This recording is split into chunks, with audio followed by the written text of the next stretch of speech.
Então vamos lá, hoje nós vamos falar sobre três conceitos muito importantes na sociologia e muito importantes para esse nível que nós estamos estudando, esse conteúdo, ou o segundo ano do ensino médio, que é família, cultura e etnocentrismo. Nós vamos continuar naquela linha de retomar conteúdos do ano passado. Conteúdo de família, que pertence a instituições sociais, nós vamos retomar conforme foi estipulado pela Secretaria de Educação. Certo? Então, nessa aula, nós vamos falar sobre esses três conceitos. Mas, para quem perdeu a aula anterior ou não prestou lá muita atenção, eu vou retomar um pouco do conteúdo da aula passada. O que nós fizemos na aula passada? Nós tratamos sobre cultura, sobre fronteira, sobretudo no que se refere a fronteiras étnicas. Cultura, vocês estudaram, e eu já repeti várias vezes, ela é um conjunto acumulado de símbolos, ideias e produtos materiais associados a um sistema social. E existe a cultura tanto material quanto a cultura não material. O que é cultura material? É aquilo que você pode ver. Ou seja, o tereré é uma cultura material do estado de Mato Grosso do Sul. E aquilo que é não material é aquilo que nós não podemos tocar. Em que sentido? Por exemplo, a regra da boa convivência é uma cultura não material. A cultura não material é muitas vezes ligado à questão de regras e comportamentos. Na nossa sociedade, nós temos também uma cultura que ela é não material. Ela não é tão vista porque nós costumamos ser muito materialista. Então, a gente passa a ver bastante essas culturas mais materiais do que as culturas que não são materiais. Outro conceito também que nós estudamos na aula passada é o conceito de fronteira. Fronteira não naquele sentido de uma divisão entre dois estados nacionais. Quando eu falo em fronteira, vocês já lembram logo, né? Eu também lembro, vocês também, de Ponta Porã e Pedro Juan. Mas quando nós estamos falando de Ponta Porã e Pedro Juan, não é só uma fronteira geográfica ou geopolítica, como gostam os geógrafos. Também é uma fronteira entre dois países que têm culturas diferentes. Você pode falar, professor, mas um agrega a cultura do outro. Realmente, mas eles não são o mesmo povo. Você vê, você olha ali na fronteira, você enxerga um paraguaio de longe, ou um paraguaio enxerga o brasileiro de longe. Isso são o quê? Isso são culturas étnicas, que seriam usos, costumes, hábitos e sistemas sociais que são diferentes. Por exemplo, você pega o hábito de tomar tereré e comer chipa. Quem não gosta de tomar tereré, muitas vezes acaba construindo uma fronteira entre pessoas. Se você não toma tereré, você pode deixar, inclusive, de fazer amizade com uma pessoa. Isso acontece, ou comer chipa. Aqui é algo que é uma fronteira étnica, Quem não come chipa acaba sendo, de certa forma, podado num grupo em que as pessoas gostam de chipa, por exemplo. Aqui se come bastante chipa na Semana Santa, que passou agora. Bom, vamos lá. Retomamos, mas agora nós vamos ao nosso conteúdo, que é sobre as instituições sociais. O que seria uma instituição social ou uma instituição da sociedade? Instituição social é um conceito extremamente complexo. Muitas coisas são instituições da sociedade. Como eu citei aí embaixo, a família, a igreja, a escola, mas também tem outras instituições.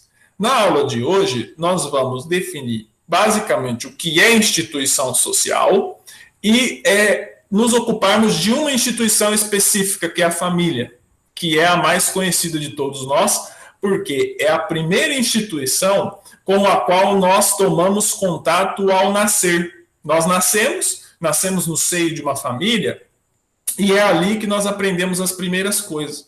E o que seria uma instituição social para os sociólogos? Eles seriam um conjunto de regras e procedimentos padronizados socialmente, reconhecidos, aceitos e sancionados pela sociedade e que tem grande valor social. Por exemplo, a família. A família tem um conjunto de regras dentro dessa família. Essas regras, elas são aceitas pela sociedade e elas são reconhecidas. na nossa cultura, para muita gente, eu que diria que para quase todo mundo, a família é algo divino. E essas três instituições que eu pus aqui embaixo, vocês estão vendo nessa imagem que eu coloquei aqui embaixo, aqui família, aqui escola e aqui igreja. São três instituições extremamente importantes para a nossa sociedade, em que um indivíduo dificilmente ele se socializa na nossa sociedade ou aprende coisas descolado da família, da escola ou da igreja. Dificilmente um indivíduo ele se socializa sem ter contato com uma dessas três instituições da sociedade. E dentro dessas instituições existe um conjunto de regras e procedimentos. Na igreja tem regras, na escola tem regras e na família tem regras. Ou seja, toda vez que você se deparar com um conjunto de regras em um determinado espaço ou numa determinada instituição, essa vai ser uma instituição da sociedade. Uma das instituições que eu coloquei, que é a família, nós não vamos estudar profundamente agora a igreja e a escola, tá bom? Nós vamos nos focar em uma instituição da nossa sociedade, que é a família. A família, para a sociologia, ela é um pouco diferente do que para outras áreas do conhecimento, como a teologia, por exemplo. O sociólogo, ele enxerga a família de uma maneira diferente. Claro que reconhece que culturalmente a família é encarada como algo divino. Entretanto, para o sociólogo, a família ela é um agrupamento social primário. Por que é primário? Utiliza-se a palavra primário. Porque é aquele que vem primeiro. É a instituição que primeiro nós tomamos contato. E a estrutura, em alguns aspectos, varia no tempo e no espaço. Veja aqui embaixo, vocês observam que o tipo de família mais comum, num determinado tempo histórico, era aquele em que você tinha a mãe, o pai e os filhos. Hoje em dia, a família ela pode variar no tocante ao número de cônjuges. Cônjuges é esposo e marido e mulher. E a forma de casamento e o tipo de família. E aos papéis familiares. Hoje, por exemplo, se nós observarmos, segundo dados do IBGE, isso já entrando já na questão de tipo de família, segundo dados do IBGE, a maioria das famílias, elas são chefiadas por mulheres, ou famílias em que os avós criam os netos, dados do IBGE. Veja que a sociologia, a família, ela tem uma estrutura e a sociologia, ela analisa essa estrutura com base em dados.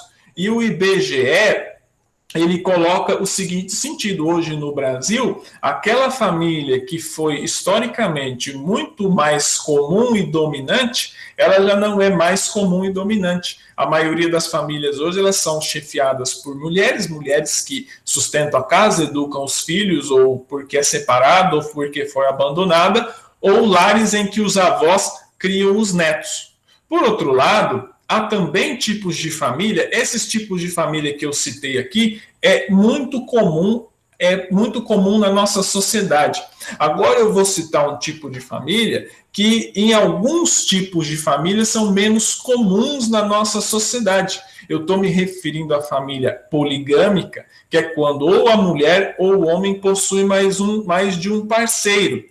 Dentro da poligamia, tem a poliandria, que é quando a mulher possui vários maridos, e a poliginia, que é quando o homem possui várias esposas. Eu vou passar um vídeo para vocês, porque quando falo em poligamia, sobretudo na poliginia, que é o fato de um homem tem várias esposas, a gente lembra logo da cultura islâmica. E eu vou passar um vídeo para vocês em que uma moça que ela é muçulmana, que ela professa a religião islâmica, ela explica como que funciona, para que vocês não pensem que seja algo de sacanagem. É nada mais nada menos do que algo cultural. Esse vídeo, que é da Fatuma, a Fatuma ela é uma libanesa que ela morou no Brasil muitos anos. Ela é brasileira, nasceu aqui inclusive. E aí, ela explica como que funciona. Eu espero que vocês estejam escutando. Caso vocês não estiverem escutando, vocês me falam. Tudo bem? No vídeo de hoje eu vou falar sobre uma questão polêmica que envolve o islamismo, a poligamia.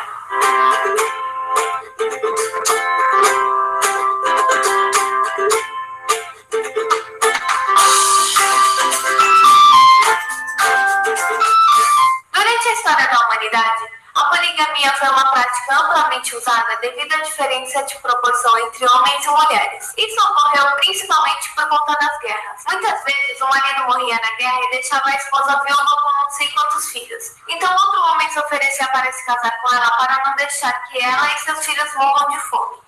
Porque as mulheres não eram independentes, elas precisavam de algum homem para se sustentar e sustentar os filhos. Depois de um tempo, essa prática foi abolida, principalmente no Ocidente, por conta do cristianismo que prega relacionamentos monogâmicos. O Alcorão não condena essa prática porque ela é algo muito comum no Oriente Médio. Até mesmo o profeta Muhammad teve várias esposas depois da morte da Khadija, que foi a sua primeira. O Alcorão permite a poliginia, onde o homem se casa com mais de uma mulher. E condena a poliandria, que é a prática inversa, onde a mulher se casa com mais de um homem. Tudo isso porque na época tinha muito mais mulheres do que homens. Então era difícil encontrar vários homens para se casar com a mesma mulher. E também porque se a mulher se casasse com 4 homens, ela não saberia de quem era o filho. E assim complicaria a descendência da família. Vale lembrar que na época não existiam recursos tecnológicos como atualmente, como por exemplo o teste de DNA. O Islã tolera que o homem se case com até 4 mulheres. Contanto que as trate de maneira igual, sem qualquer distinção. Tolera, porque não é o ideal. O Islã tolera justamente por causa do contexto histórico por trás disso. E atualmente não há motivos para que essa prática seja aceitável. Além disso, a primeira mulher também tem que concordar. Se ela não quiser que seu marido se case com mais outra, ela tem o direito de vetar. Ela pode exigir isso no dote que é feito antes do casamento, que eu expliquei no vídeo do noivado. E para que a poligamia seja tolerada, deve haver um motivo. Como, por exemplo, tem casos em que a mulher não pode ter filhos. Então ela acaba aceitando que seu marido se case com outra para que ele consiga ter filhos sem que esteja traindo ou pecando. Esse é o caso, por exemplo, em que a poligamia é aceita. Mas vale lembrar que é preciso do consentimento da mulher para valer a segunda união. Se ela não aceitar, a outra mulher seria uma amante e o homem estaria pecando. Bom, como vocês podem ver, existem limitações. É claro que não tem como amar as costas da mesma forma, mas elas devem ser tratadas da mesma maneira. E é muito difícil tratar as 4 mulheres igualmente. Além disso, é preciso ter muito dinheiro para sustentar as 4 mulheres e os filhos que tiver com cada uma da mesma forma. Essa prática já se tornou muito rara na maioria dos países árabes. Já não é algo normal, é algo mal visto pela sociedade. Ainda mais agora que as mulheres estão conquistando seus direitos e não estão mais submissas como antigamente. Hoje em dia, as mulheres podem estudar e trabalhar. E espero que um dia as mulheres possam receber os mesmos salários que o homem e os mesmos direitos também. Por isso, mesmo que haja guerra, as mulheres conseguirão se sustentar e sustentar os seus filhos. E os homens não vão precisar se casar com várias para não deixá-las morrer de fome. Bom, eu espero que vocês tenham entendido como funciona a poligamia no Islã, o contexto disso e os fatores que levaram a essa prática. Eu sei que isso não é bem visto no Ocidente, faltam informações, e as coisas que são divulgadas não são explicadas da maneira correta. Bom, eu espero que vocês tenham gostado. Qualquer dúvida é só deixar aqui nos comentários. Compartilhe esse vídeo. Viram que a poligamia, especificamente a poliginia, que é o fato do homem ter mais de uma esposa, ela ela tem uma justificativa sociológica para isso. E vocês repararam que a Fatuma coloca ali no final da fala dela que isso não é bem visto no Ocidente. Não é bem visto porque para a nossa cultura isso não é permitido. Inclusive a poligamia aqui no Brasil é crime, né? Durante muito tempo foi. Hoje você já pode impetrar o chamado casamento poliafetivo, mas não tem um consenso jurídico sobre isso.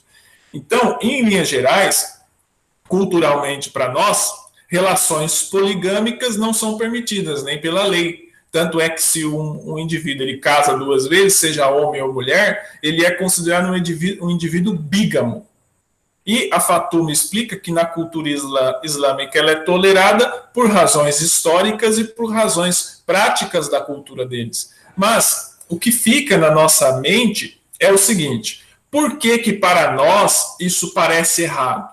Aí nós entramos no próximo conceito, que é o conceito de etnocentrismo. Recapitulando só, nós falamos de instituição social, explicamos a instituição família, e dentro da instituição família nós explicamos os vários tipos de família que existe, também falamos da poligamia, e agora nós estamos na questão do etnocentrismo. Mas você pode perguntar, mas professor, o que tem a ver o etnocentrismo com tudo isso? Tem tudo a ver, porque o etnocentrismo ele é um conceito que a antropologia criou para definir a visão demonstrada por alguém que considera o seu grupo étnico e a sua cultura o centro de tudo, e mais importante do que outras culturas.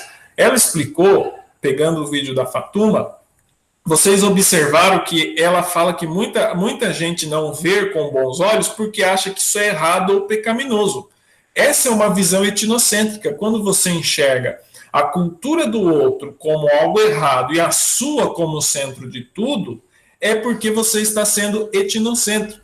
E o etnocêntrico, a visão etnocêntrica, ela costuma pensar que somente a sua cultura, os seus hábitos, seus símbolos e a sua religião é a verdadeira. Em casos extremos, isso pode gerar o quê? Um desprezo e um combate à cultura do outro. O que eu estou querendo dizer com isso? Existem níveis de etnocentrismo. Alguns níveis de etnocentrismo, eles são naturais e aceitáveis, como, por exemplo, uma pessoa ela preferir a sua cultura ao invés da cultura do outro. Isso pode acontecer, até porque não tem como nós sermos, infelizmente, tolerantes 100% em tudo. Então, o que acontece? O grande problema é quando o etnocentrismo ele se torna justificativa para o ódio. Por exemplo, quando alguém quer bater naquele que é diferente ou expulsar aquele que é diferente, isso acaba sendo o etnocentrismo levado ao ódio e você passa a combater a cultura do outro. Eu coloquei 2 exemplos aqui, 2 imagens, por exemplo, que são imagens etnocêntricas. Você vê aqui o indivíduo ele adorando um totem, isso daqui é um totem. Né? Isso daí existe em várias religiões africanas, isso é um totem. E aqui pessoas que cultuam uma cruz, com um homem pregado na cruz, que seria no caso o cristianismo, rindo dele. Por outro lado, isso também pode acontecer do lado inverso. O grupo étnico desse rapaz ri dos cristãos porque veneram um homem que foi preso na cruz. Ou seja, o etnocentrismo ele molda, infelizmente, nossa estrutura de pensamento. E aí você vê, ó, na charge da direita, ele fala, esse é o meu certo e esse é o meu errado. E aí o outro fantasminha chega e fala, ó, seus conceitos são estranhos, ou seja, você é estranho, seus conceitos são estranhos. Isso é uma visão etnocêntrica.